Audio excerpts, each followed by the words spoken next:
Halo, saya Denisa Agustin Fadila dengan NIM 2003173. Kali ini saya akan membahas tentang teori kultivasi. Teori kultivasi adalah teori tentang penanaman atau bisa juga disebut dengan penyuburan. Gagasan tentang teori kultivasi ini pertama kali dikemukakan oleh George Gardner dengan rekan-rekannya pada tahun 1969. Teori kultivasi ini muncul untuk meneguhkan keyakinan orang bahwa efek dari media massa lebih bersifat kumulatif dan lebih berdampak pada tataran sosial budaya ketimbang individual.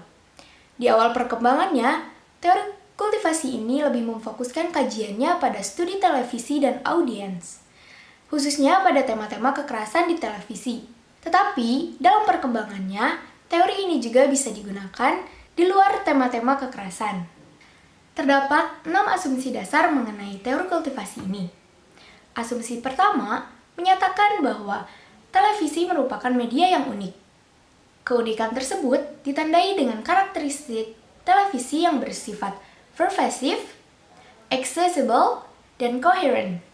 Asumsi kedua menyatakan bahwa semakin banyak seseorang menghabiskan waktu untuk menonton televisi, semakin besar juga kecenderungan orang tersebut dalam menyamakan realitas televisi dengan realitas sosial. Jadi, menurut asumsi ini, dunia nyata di sekitar penonton akan disamakan dengan dunia rekaannya yang disajikan dalam televisi. Asumsi ketiga menyatakan bahwa penonton ringan cenderung menggunakan jenis media dan sumber informasi yang lebih bervariasi, sedangkan penonton berat cenderung menggunakan televisi sebagai sumber informasi mereka. Jadi, menurut asumsi ini, kelompok penonton berat lebih memiliki akses yang sedikit, sementara penonton ringan lebih memiliki akses yang lebih luas. Asumsi keempat menyatakan bahwa terpaan pesan televisi yang terus-menerus dan menyebabkan pesan tersebut akan diterima halayak sebagai pandangan konsensus masyarakat. Asumsi keempat ini menyatakan bahwa terpaan pesan televisi yang intens dengan frekuensi yang terus-menerus membuat apa yang ada dalam pikiran penonton sebangun dengan apa yang disajikan televisi. Karena alasan ini, penonton akan menganggap apa yang disajikan oleh televisi merupakan gambaran kehidupan sebenarnya dan merupakan gambaran kehidupan yang disepakati secara konsensual masyarakat.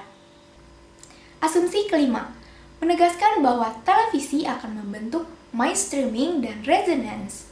Mainstreaming ini diartikan sebagai kemampuan memantapkan dan menyamakan berbagai pandangan masyarakat tentang dunia di sekitar mereka.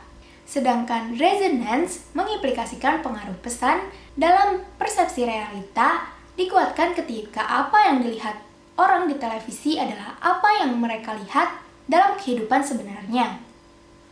Asumsi keenam menyatakan bahwa pengaruh teknologi baru akan memperkuat pengaruh televisi. Asumsi ini mengandung keyakinan bahwa pengaruh teknologi pendukung tidak akan mengurangi dampak televisi sebagai sebuah media. Akan tetapi, dalam kenyataannya, teknologi baru ini akan memperkuat pengaruh televisi. Pada kategori aplikasi teori kultivasi pada kacamata kekerasan, Gardner juga berpendapat bahwa gambaran tentang adegan kekerasan di televisi lebih merupakan pesan simbolik tentang hukum dan aturan. Alih-alih perilaku kekerasan yang diperlihatkan di televisi merupakan refleksi kejadian di sekitar kita. Jika adegan kekerasan itu merefleksikan aturan hukum yang tidak bisa mengatasi situasi, seperti yang digambarkan dalam adegan televisi, bisa jadi yang terjadi sebenarnya juga demikian. Jadi, kekerasan yang ditayangkan di televisi dianggap sebagai kekerasan yang memang terjadi di dunia ini.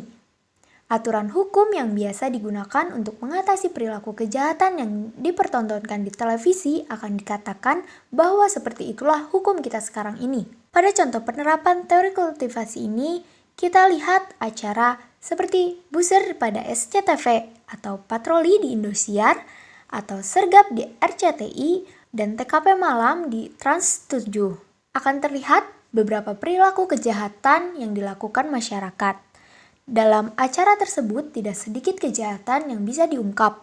Dalam pandangan kultivasi, dikatakan adegan kekerasan yang disajikan oleh televisi tersebut menggambarkan dunia kita yang sebenarnya.